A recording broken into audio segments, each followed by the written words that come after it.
Okay, one thing I didn't really think about before coming to the Scottish Highlands was how difficult it would be to find halal food. Because obviously, in places like Edinburgh and Glasgow, you have quite a few options. But once we started going into these really tiny little towns, like you find a little cafe or a shop, but halal food was completely a different story.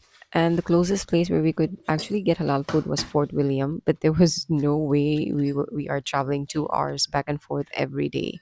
So I thought, let's just make breakfast here in this beautiful cottage. We pick up some groceries from Co-op in Broadford, which basically became our go-to shop while we were there.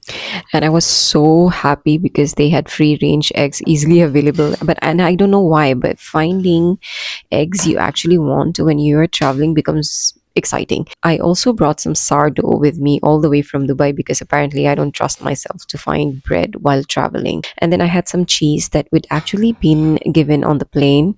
So I just kept it with me in my purse since we did not eat it there.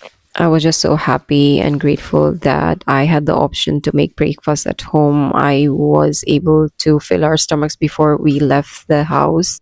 In the plane, we got some cheese. This one. A lot of people would think that why am I cooking during traveling?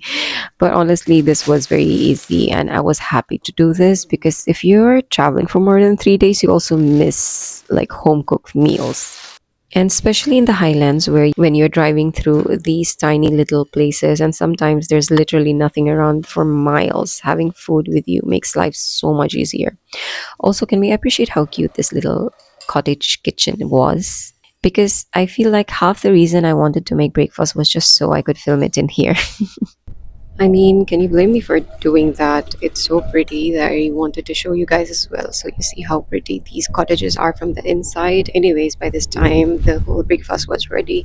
We had it pretty much almost every day while we were there in the Highlands. So other than the breakfast, we would only have one meal a day. That would be like somewhere between lunch and dinner. And on the way, while we are on the roads, we will be munching on chips and fruits.